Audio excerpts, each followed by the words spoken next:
Lakad kami ngayon ni Bebo at kasama namin tong mga aesthetics girl. Una nga pumasok tong si Deche, ang aesthetics number 1. Sumunod naman itong si Samji, ang aesthetics number 2. At huling pumasok si Onin, ang aesthetics number 3. Itong mga aesthetics na to ang makakasama namin ngayon buong maghapon. At syempre kasama din namin si H2 na hindi nakamasid ngayon. Pero bago kami umalis, kailangan muna nilang kumaway. Actually, meron pa nga kulang sa mga aesthetics girls. Ito naman si Tetet. Nahanap kasi namin siya kanina, kasama pala niya yung papa niya. Nagpunta sila ng Jollibee. Buti na lang nakasalubong namin sila. Kaya kumpleto ng mga aesthetics girl. Recognition kasi nilang lahat ngayon at lahat sila may award. Kaya naisipan namin ni Bebo na dalhin sila dito sa SM. Dito nga kami una nagpunta sa Tom's World kasi dito naman lagi yung inuuna namin. Napakaaga nga namin nagpunta, kakabukas pa lang yata nung SM nung nakarating kami dito sa loob. Pagdating nga ni Bebo sa Tom's World, bumili na agad siya ng token para ibigay sa mga bata. Usually yung mga bata na yan gusto nila naglalaro sa claw machine. Pero kami nila dito talaga namin pinipiling maglaro dun sa mga token yung mapapanalunan mo. Ang mga token na yan, napanalunan na namin yan before tapos hindi namin nailaro kaya naipon. Si Ditche naman dyan lang siya lagi naglalaro buong maghapon sa mga nagkakarerang mga hayop. Tapos kami ni H2 dito kami sa mga nag-uunhang mga bola.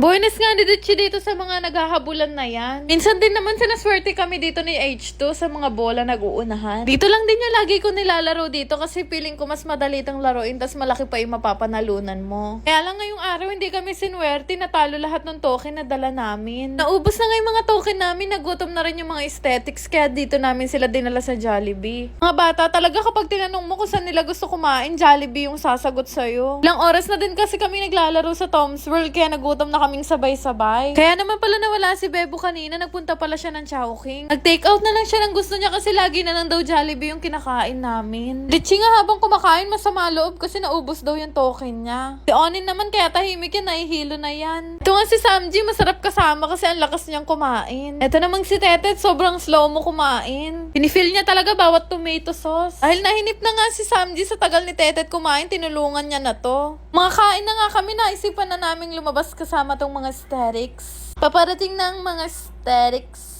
Habang nasa biyahe na nga kaming lahat, may nakakainis na nangyari. May nagpasabog kasi pero kung sino yung pinakabasog, syempre siya yung suspect. Sino sa tingin nyo guys yung nagpasabog? Yung tamang sagot, bibigyan ko ng Gcash. Ilang minuto lang naman biniyahe namin hanggang sa makauwi kami.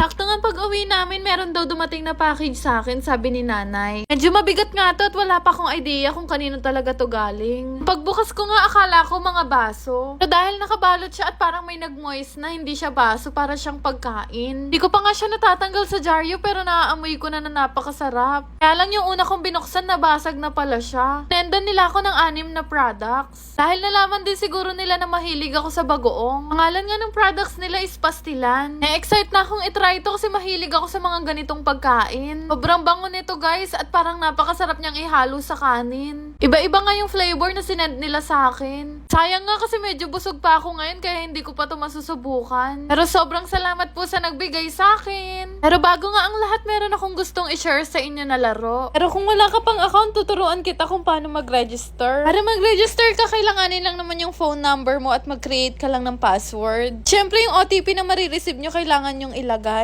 Ganun lang naman kadali mag-register, pwede ka na agad makalaro. Ito nga yung madalas kong laruin dito sa Phoenix game. Sobrang dali lang din kasing laruin nito. Hihintayin mo lang naman kung saan huminto yung ilaw, tapos yun yung mananalo. Kung gaano kalaki yung tinataya mo, ganun din kalaki yung mapapanalunan mo. Pero kinaganda nga sa laro na to, may times na equivalent sa bawat brand na tatayaan mo. Kagaya nitong BMW, times 5 siya. Pero syempre, mas pipiliin ko na lang laruin to kaysa maghanap pa ako ng peryaan. Sa totoo lang, ang laki kasi nung napapanalunan ko dito sa mga betting games. Gaya nito, isang tayaan lang nanalo agad ako ng 500 pesos. Sortihan lang din talaga at kailangan matyaga kayo pag naglalaro kayo dito. Ang bilis kasi dumami ng pera dito sa mga betting games na nilalaro ko. Kagaya nito, naghihintay lang ako ng ilaw, nanalo agad ako ng 1,800. Pero minsan kapag nauubusan ako ng panglaro, nag-i-invite lang ako ng ibang tao para magkaroon din ako ng komisyon. Laki din kasi yung magiging earnings mo kapag ka nakapag-invite ka ng mga tao para maglaro. Pwedeng-pwede rin kayong maging agent gamit yung link na makikita nyo sa comment section. Higit sa lahat, pwedeng-pwede rin kayo kumita ng malaki. Kaya naman subukan nyo na rin tong Phoenix game. Shoutout nga pala kay Irene Pramil, Ninya Marie from Cavite, Arian Barcelona, Selva Flor, Nads Fabian, Kesha from Bago City, Visayas, Mary Grace from Oriental, Mindoro, Juliet from Caloocan, Cecilia Rodriguez from Nasugbu, Batangas. At kay Leng from Sapang Palay, Bulacan. Shoutout po sa inyong lahat! Yun lang naman. Salamat!